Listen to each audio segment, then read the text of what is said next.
Hi everyone, today I will discuss about vector space lecture number 3.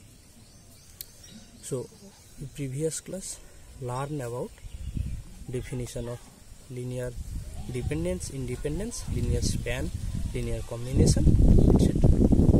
Deletion theorem, etc. आज के আমরা পড়ব finite dimensional vector space. Finite dimensional vector space এর ডেফিনিশনটা একটু জানি। V be a vector space over a field F, then V is said to be finite dimensional or finitely generated if there exists finite set of vectors in V generating V.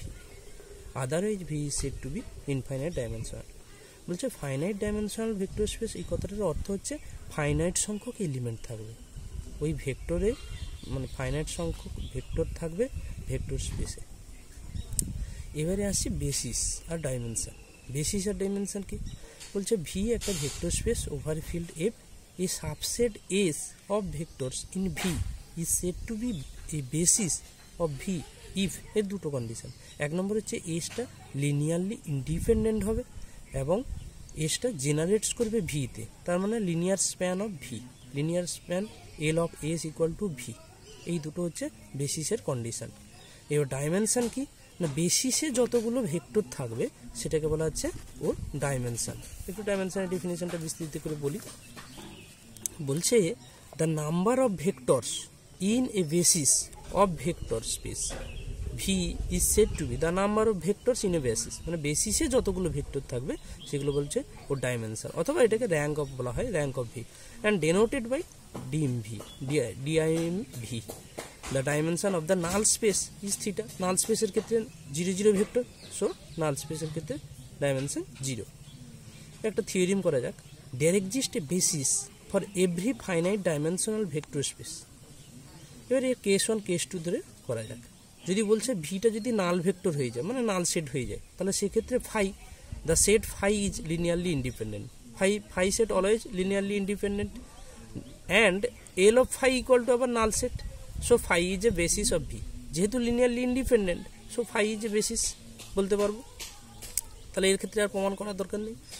Case 2, এবারে যদি এটা finite হয় কিন্তু null set বাদ দিয়ে, মানে V is a finite dimensional vector space other than the null space, null space বাদে finite dimensional vector space যদি ভিটা vector space finite dimensional vector space হয়, তার ক্ষেত্রে কী হবে? তো ধরে নিলাম এস একটা set alpha 1 alpha 2 dot dot alpha N, একটা finite set of generates of V.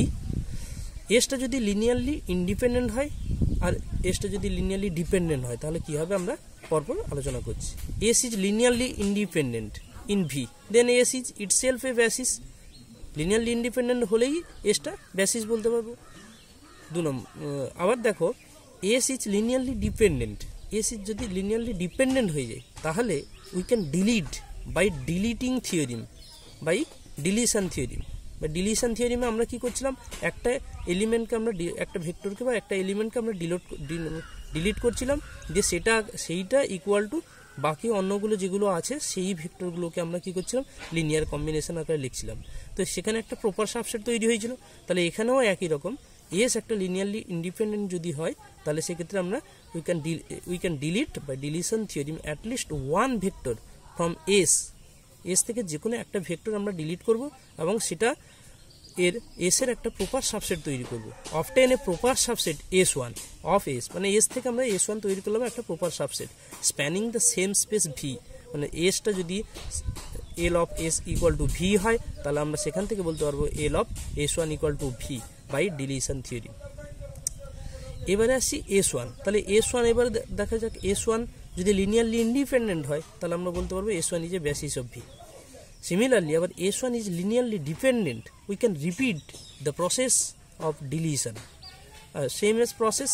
তাহলে S1 আমরা ডিলিশন করবো, একই রকম আবার S2 পাবো, প্রপার সাবসেট একটা S2 পাবো, S2 আবার একই রকম ধরবো, লিনিয়ারলি ইন্ডিপেন্ডেন্ট, লিনিয়ারলি ডিপেন্ডেন্ট।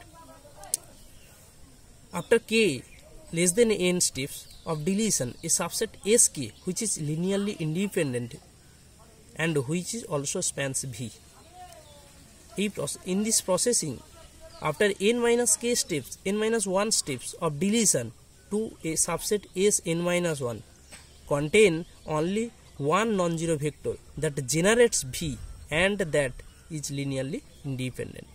তো এটাকে একটা ছকের মধ্যে লেখা আছে, দেখো S ইকুয়াল টু একটা সেট অফ ভেক্টরস, অবশ্যই ফাইনাইট ডাইমেনশনাল হতে হবে। এসটাকে আমরা দুটো ভাগে ভাগ করছি, একটা লিনিয়ারলি ইন্ডিপেন্ডেন্ট, একটা লিনিয়ারলি ডিপেন্ডেন্ট। লিনিয়ারলি ইন্ডিপেন্ডেন্ট হওয়া মানেই that means basis. Linearly dependent এটা ডিলিশন থিওরিম থেকে আমরা বলতে পারবো যে এটা একটা প্রপার সাবসেট তৈরি করব।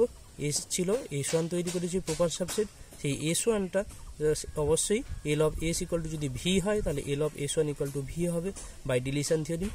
S1 আবার লিনিয়ারলি ইন্ডিপেন্ডেন্ট যদি হয় তাহলে সেটা আমরা আবার বেসিস বলতে পারবো। S1 আবার লিনিয়ারলি ডিপেন্ডেন্ট যদি হয়ে যায় তাহলে আমরা সেটাকে আমরা by deletion theorem proper subset S2 আবার তৈরি করতে পারবো। সেই S2 আবার সিমিলারলি একই প্রসেস Sn-1 পর্যন্ত আমরা কন্টেনিং করতে পারবো। একই রকম S of n-1 is linearly independent, সেটা জেনারেটস করবে ভিতে, সেটা আমরা বলতে পারবো। নেক্সট এর কিছু এক্সাম্পল, বেসিসের কিছু এক্সাম্পল করবো। দেখো let the set E equal to 1 0 0 0 1 0 0 0 1 is a basis of R Q. Standard basis এগুলো এক্সাম্পল কয়েকটা ধরা হয়েছে। ডাইমেনশন যেহেতু 3টে ভেক্টর তাই ডাইমেনশন 3, একই রকম করে n সংখ্যক যদি থাকে তার ডাইমেনশন n হবে। এবার বলা হয়েছে the dimension of A vector space Pn of all real polynomial in x of degree less than n is n। যদি n এর থেকে ছোট থাকে তার ডিগ্রি অবশ্যই n হবে। দ্য সেট অফ পলিনোমিয়ালস, যদি এই পলিনোমিয়ালটা n থেকে ছোট তাহলে 1x x square dot dot করে x n-1 is a basis. যদি n থাকে ডাইমেনশন তাহলে তার থেকে পলিনোমিয়াল তার ডিগ্রি 1 কম হবে। Prove that question, prove that s equal to 1 0 0 1 0 1 0 1 0 1 1 1 1 0 is a basis of R Q. দেখো আলফা 1 আলফা 2 আলফা 3 তিনটে ভেক্টর ধরে নেওয়া হয়েছে। Let us consider the relation linear combination C1 alpha plus C1 alpha 1 plus C2 alpha 2 plus C3 alpha 3 equal to 0, then C1 into alpha 1 C2 alpha 2 C3 alpha 3 equal to 0। এখান থেকে আমরা তিনটে condition পাচ্ছি। তিনটে condition দেখো তিনটেই homogeneous সিস্টেমে এসছে, তাহলে কোএফিসিয়েন্ট ডিটারমিনেন্ট পাচ্ছি আমরা det value not equal to 0। তাহলে বাই ক্রামার রুল এটাকে আমরা বলি ইউনিক সলিউশন রয়েছে C1 C2 C3 and the solution C1 equal to 0 C2 equal to 0 C3 equal to 0. This proves that the set S is linearly independent. এটা বলতে পারবো linearly independent. আগে আমরা এইভাবে লিনিয়ারলি ইন্ডিপেন্ডেন্ট চেক করার জন্য অঙ্ক করেছি। এবার আসছি আমরা লেস্ট লিনিয়ার স্প্যানটা দেখানোর জন্য। জাই ইকুয়াল টু আমরা ধরে নিচ্ছি ABC একটা আরবিটারি ভেক্টর। ই পসিবল লেট জাই equal two R1 alpha 1 plus R2 alpha 2 plus R3 alpha 3 for alpha 1 alpha 2 alpha 3 belongs to R। জাইয়ের ভ্যালুটা বসিয়ে দিচ্ছি R1 alpha 1 alpha 2, একই রকম alpha 3 ভ্যালু বসিয়ে দিচ্ছি। তিনটে রিলেশন পেয়ে গেছি। তিনটে রিলেশন দেখো এটা homogeneous system of for 3 equations in R1 R2 R3। Non homogeneous equation, sorry homogeneous equation কিন্তু AX ইকুয়াল টু 0 ফর্মে, আর এটা হচ্ছে AX ইকুয়াল টু B ফর্মে আছে। তাই এটা non homogeneous system of 3 equation in R1 R2 R3। Then coefficient determinant will be not equal to 0, det value -2 বেরিয়েছে not equal to 0। By Cramer rule there exist a unique solution for R1 R2 R3। This proves that xi belongs to LS, xi belongs to L of S। এসটা হচ্ছে আমার vectors, তিনটে vector যেটা দেওয়া আছে 1 0 S বলতে এই ভেক্টরটা। এবার and therefore R Q, যাই তিনটে যেহেতু ভেক্টর তাহলে আর কিউ প্রপার সাবসেট মানে subset of L of S. Again S subset of R Q যেহেতু দেওয়া আছে এসটা সেট অফ ভেক্টরস, তাহলে এল অফ এস এটা বোথ সাইড আমরা লিনিয়ার স্প্যান নিয়ে নিচ্ছি। তাহলে L of S subset of L of R Q সমান আবার আর কিউ। কনসিকুয়েন্টলি যেহেতু আমরা আগে পেয়ে গেছি কত R cube subset of L of S, এক্ষেত্রে L of S subset of R cube. তাহলে এখান থেকে বলতে পারবো L of S equal to R cube, hence S is a basis of R Q. যেহেতু এর একটা কন্ডিশন আগে একটা লিনিয়ারলি ইন্ডিপেন্ডেন্ট কন্ডিশন চেক করা হয়েছে, so S is a basis of R Q. Next এই দুটো কোশ্চেন তোমরা ট্রাই করবে বাড়িতে। নেক্সট পরে এক্সাম্পল দেখো, S equal to x y z belongs to R Q, x plus y plus z equal to 0। Prove that S is a subspace of R Q, find a basis. এর first পার্টটা আমরা আগে করেছি সাবস্পেসের সময়। এবার শুধু বেসিসটা বের করব। বেসিসটা বের করার জন্য দুটো কন্ডিশন, একটা লিনিয়ারলি ইন্ডিপেন্ডেন্ট চেক করতে হবে আর একটা হচ্ছে লিনিয়ার স্প্যান অফ ভি। তাহলে xi equal to ABC belongs to S, ABC belongs to R, যাই equal to A B C, relation তখন A plus B plus C equal to 0, তাহলে C equal to minus A minus B, যাই equal to A B minus B minus A minus B. তাহলে এখান থেকে আমরা common নিচ্ছি, তাহলে 1 0 -1 plus B into 0 1 -1, যাই equal to A alpha plus B beta belongs to L of alpha comma beta. তাহলে where alpha and beta this alpha and beta. এবারে therefore S proper subset of L of alpha comma beta, যেহেতু এখানে দুটো vector পেয়েছি alpha আর beta, তাহলে L of alpha beta again alpha belongs to S. Alpha বলতে আমরা যে ভেক্টরটা ধরেছি, যে ভেক্টরটা আমরা পেলাম সেই ভেক্টরটা ইমপ্লাই করছে, তাহলে alpha belongs to S comma beta belongs to S, L of alpha comma beta subset of L of S equal to S. Consequently আমরা যেহেতু S subset of L of alpha beta L of alpha beta subset of S, তাহলে S equal to L of alpha comma beta. Let us consider the relation linear combination c1 alpha plus c2 beta equal to 0, c1 alpha 1 0 minus 1 and c2 1 0 1 1 equal to 0 0 0 null set. Then c1 equal to, that means c1 equal to c2 equal to 0, which is, this proves that alpha comma beta is linearly independent. Hence alpha comma beta is a basis of S. তাহলে alpha beta basis বলতে বলতে যেহেতু linearly independent দেখিয়ে দিয়েছি, আগে দেখালাম আমরা linear span হিসাবে দেখিয়ে দিয়েছি। নেক্সট পরের এক্সাম্পল বাড়িতে চেষ্টা করবে, তারপরে এক্সাম্পলটা করে দিই। S and T are two subspace of a vector space of the vector space R to the power 4 given by S equal to x, y, z belongs to W belongs to R to the power 4, 2x plus y plus 3z plus W equal to 0, T equal to x, y, z belongs to R to the power 4, x plus 2y plus z plus 3w equal to 0. Find dimension of S intersection T. তাহলে S intersection T বলতে এই দুটো common equation, তাহলে x 2x plus y plus 3z plus w equal to 0, x plus 2y plus z plus 3w equal to 0. যাই belongs to a b c d belongs to S intersection T ধরে নিচ্ছি, তাহলে a, b, c, d belongs to R, তাহলে equation দুটো satisfy করবে a b c d দিয়ে। তাহলে 1 নম্বর 2 নম্বর, এই 2 নম্বর থেকে আমরা c ইকুয়াল টু সামথিং ধরে নিচ্ছি বাকিটা পুরোটাকে, তাহলে সির ভ্যালুটা আমরা এখানে বসিয়ে দেবো 1 নম্বরে বসিয়ে দিয়েছি, 1 নম্বরে বসিয়ে দিয়ে আমরা পেয়েছি a সমান -5b -8d, তাহলে c সমান, দেয়ারফর c সমান বলতে এখানে এর ভ্যালুটা বসিয়ে দেবো, এর ভ্যালুটা বসিয়ে দিয়ে আমরা এটা পেয়েছি, তাহলে 3b + 5d, তাহলে 3b + 5d আমরা সির ভ্যালু পেয়ে গেছি, এর ভ্যালু পেয়ে গেছি, তাহলে যাই equal two a b c d, তাহলে এর ভ্যালুটা পেয়েছি কত -5b -8d, বির ভ্যালুটা b, সির ভ্যালুটা হচ্ছে 3b + 5d, ডির ভ্যালু d রয়েছে, তাহলে b কমন চলে যাচ্ছে, এখান থেকে আমরা সেটা ভেক্টর পেয়ে গেছি -5, এখানে b এখানে কত আছে 1, এখানে b 3, এখানে নেই 0, তাহলে প্লাস d ইন্টু -8, এটা হচ্ছে 0, এটা হচ্ছে 5, এটা হচ্ছে 1, তাহলে b alpha plus d beta, এখানে আলফা বিটা হচ্ছে এই জিনিসটা। This shows that xi belongs to L of alpha comma beta S intersection T, মতলব এস ইন্টারসেকশন টি বলতে সেটটা, S intersection T subset of L of alpha beta. এটা একটা 3 number linear span আমরা দেখাতে চাইছি। Again alpha belongs to S, alpha belongs to T, alpha belongs to S, alpha এখানে ধরেছি যেটা alpha belongs to S satisfy করছে এটাতে, আবার আলফা বিলংস টু টিতে স্যাটিসফাই করছে, beta belongs to S, beta belongs to T পেয়ে গেছি, alpha belongs to S intersection T, beta belongs to S intersection T, L of alpha beta subset of L of S intersection T equal to S of intersection T. তাহলে এখানে 3 আর 4 থেকে আমরা বলতে পারবো দুটো equal বলে, S intersection T equal to L of alpha beta, এটা একটা লিনিয়ার স্প্যান প্রমাণ করে দিয়েছি।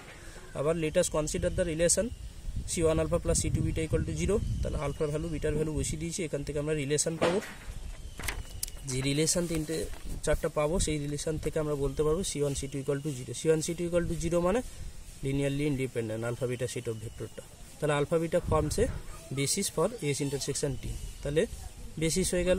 এবার ডাইমেনশনে কটা ভেক্টর আছে, দুটো ভেক্টর আছে, তাহলে dimension S intersection T equal to 2। Next চলে যাচ্ছি আমরা পরের এক্সাম্পলে। Find a basis and dimension of the subspace W of R cube where W equal to x, y, z belongs to R cube, x plus 2y plus z equal to 0, 2x plus y plus 3z equal to 0। তো এইরকম question থাকলে তখন আমরা ওই আগের মতো করবো না, তখন কী করবো, দুটো যে ইকুয়েশন দেওয়া আছে আমরা যাই ধরে নিয়েছি এ বি সি আরবিটারি একটা ভেক্টর, সেখানে এই দুটো ইকুয়েশনকে স্যাটিসফাই করে দেবে, a plus 2b plus C 2a plus B plus 3c equal to 0, A B C belongs to R. তাহলে এখান থেকে এই দুটোকে আমরা ক্রস মাল্টিপ্লিকেশনের সাহায্যে এ বি সির ভ্যালুটা বের করে নেব, যা equal to A B c equal to k into 5 - 1 - 3 পেয়ে গেছি। তাহলে এটাকে আলফা ধরে নিচ্ছি, আলফা ভেক্টর, তাহলে কে alpha set, W equal to L of alpha where alpha equal to 5 - 1 - 3। Alpha is a linearly independent set, যেহেতু বেসিসে একটাই ভেক্টর বেরিয়েছে তাহলে ডাইমেনশন 1 হবে। ঠিক আছে, এই ক্ষেত্রে তখন আবার দেখানোর দরকার নেই, লিনিয়ার স্প্যান দেখানোর দরকার নেই, যেহেতু আমরা এখান থেকে ডাইরেক্ট বলে দিচ্ছি W equal to L of alpha. Next চলে যাচ্ছি আমরা একটা ম্যাট্রিক্সের উপর এক্সাম্পল করব। দেখো, find a basis and dimension of the following subspace S of R2 + 2। দেখো, দুটো এক্সাম্পল দেওয়া আছে, আমি একটা করে দিচ্ছি।